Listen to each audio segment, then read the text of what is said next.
parte, nós lemos na abertura aqui, justamente dentro das nossas manchetes, né, que a confiança do consumidor, ela subiu em maio. E nós vamos conversar com o economista-chefe do Confederação Nacional do Comércio, Fábio Bentes. Olá, Fábio, muito boa tarde, prazer tê-lo conosco aqui na Jovem Pan. Boa tarde, Marcelo, prazer.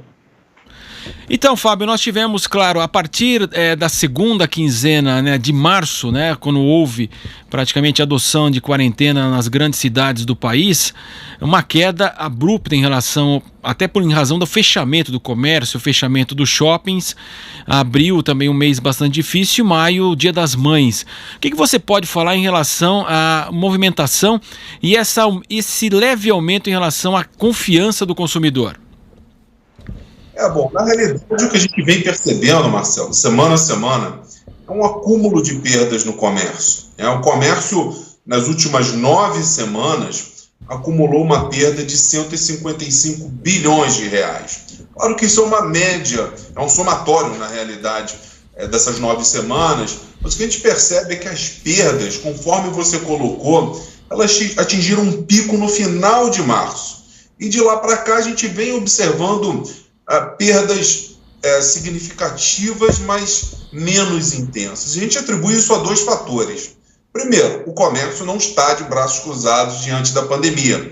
Tem adotado diversas medidas para tentar minimizar essas perdas, através de serviços de delivery, do comércio eletrônico, do e-commerce, né, que é o comércio através de dispositivos móveis, enfim, serviços de entrega em geral. E isso tem surtido efeito, tem ajudado a minimizar um pouco essas perdas. E a gente tem também o outro lado da moeda, que é uma menor adesão da população ao isolamento social. A gente vê, por exemplo, no caso de São Paulo, que esse índice de isolamento, hoje ele circunda ali em torno de 50%. Percebe-se que nos feriados esse índice de isolamento sobe, daí essa junção de feriados, né, em São Paulo, para tentar elevar um pouquinho esse índice de isolamento. Isso sacrifica o comércio no curto prazo, mas faz com que a pandemia dure menos. Então, esses 2 fatores, o esforço do comércio para minimizar as perdas e o menor isolamento social, tem feito com que o faturamento, a atividade no comércio caia um pouco menos. E, claro, diante disso, a confiança do setor acaba subindo um pouquinho em relação ao mês anterior. Mas, de qualquer forma, Marcelo, na comparação com o mesmo período do ano passado, a queda é de mais de 20%. O comércio tem um longo caminho pela frente para tentar se recuperar dessa pandemia. Sem dúvida, porque nós temos o setor de veículos, as concessionárias estão fechadas ainda no estado de São Paulo, os shoppings também permanecem fechados, o comércio de rua também aqui em São Paulo com muitas restrições, essa adoção dos feriados, que sempre as entidades do comércio elas criticam esse volume considerado até excessivo de feriados no ano, e nós estamos no meio, finalizando um feriadão de fato. Agora, Fábio, também claro que o consumidor no primeiro momento ele segurou tudo que ele pôde, não sabendo o amanhã. Ainda não sabemos de fato esse amanhã quando vai chegar, mas também ele foi soltando aos poucos e utilizando outras formas que muitas vezes não estava nem acostumado, que é o e-commerce, né?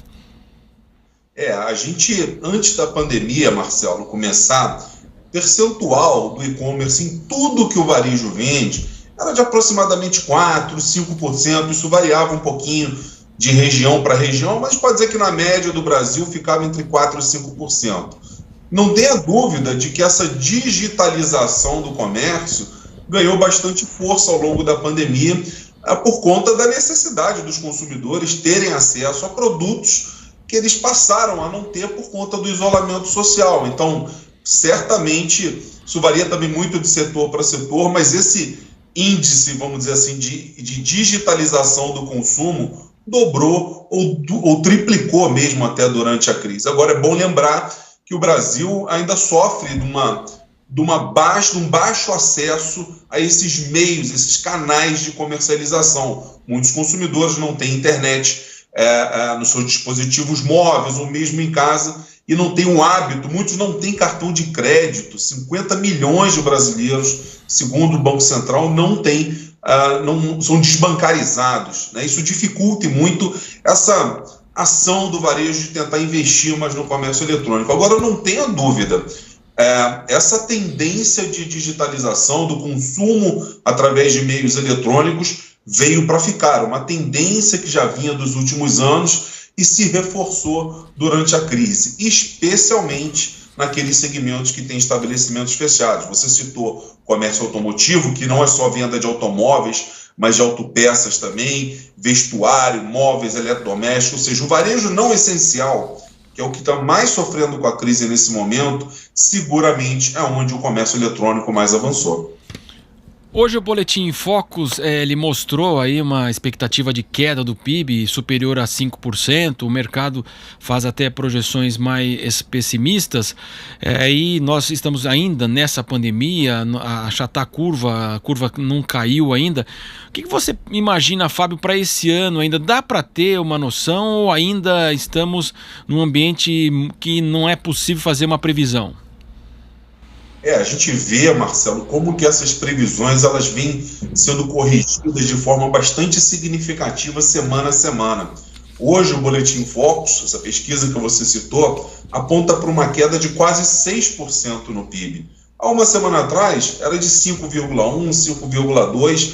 O grande problema é o seguinte, a gente ainda não sabe qual é o fundo do poço. A gente não sabe até onde a economia vai encolher por conta da recessão, por conta do problema econômico, da pandemia em primeira instância, né? Mas já virou um problema econômico mesmo. Diversos indicadores apontam nessa direção.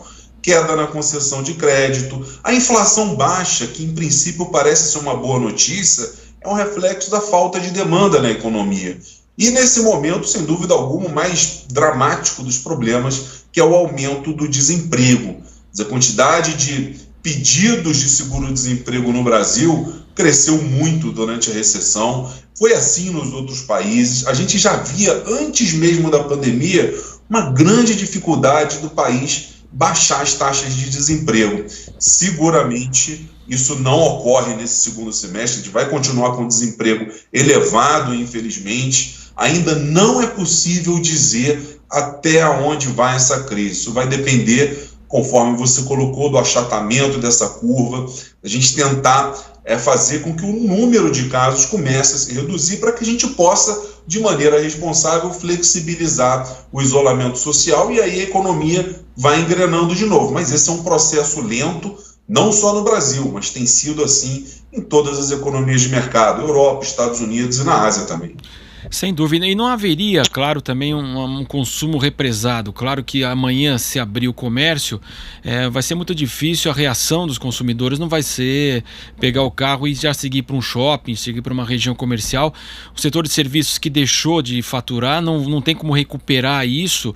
Então, quer dizer, deveremos ter um segundo semestre ainda sem... E também uma questão fundamental em relação ao crédito dos pequenos comerciantes e também os grandes comerciantes. Há uma reclamação geral, né, Fábio? Sem dúvida. O governo adotou algumas ações muito bem intencionadas no sentido de tentar irrigar um pouco o setor produtivo, o comércio, o setor de serviços com crédito, mas esse crédito não está chegando na ponta, como se essa mangueira aí tivesse obstruída e o crédito, a água não chega lá para o empresário, principalmente para o pequeno e microempresário. A gente tem como exemplo a MP 944, foi aquela medida provisória que criou uma linha de crédito para o pagamento da folha dos empregados.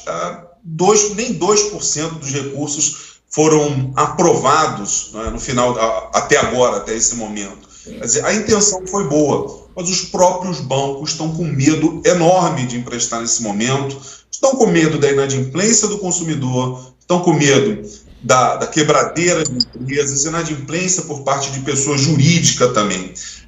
E claro, como a taxa de juros no Brasil caiu muito nos últimos meses, até por conta já de um combate através da política monetária à desaceleração econômica, a taxa de remuneração, o balanço entre risco e remuneração para os bancos não é interessante, então o micro e pequeno empresário não consegue ter acesso a esses créditos, e isso preocupa muito, porque são os micro e pequenos empresários, os grandes empregadores do Brasil, que respondem por uma parcela também bastante significativa do PIB. Sem a recuperação deles, fica difícil a gente esperar uma recuperação mais mais robusta da economia na virada do ano. Tá legal, nós conversamos com o Fábio Bentes, que é economista-chefe da Confederação Nacional do Comércio, conversando conosco e falando sobre os dados, essa pequena elevação em relação à confiança do comércio, do consumidor em maio. Fábio, muito obrigado, boa tarde a você. Muito obrigado, Marcelo, boa tarde.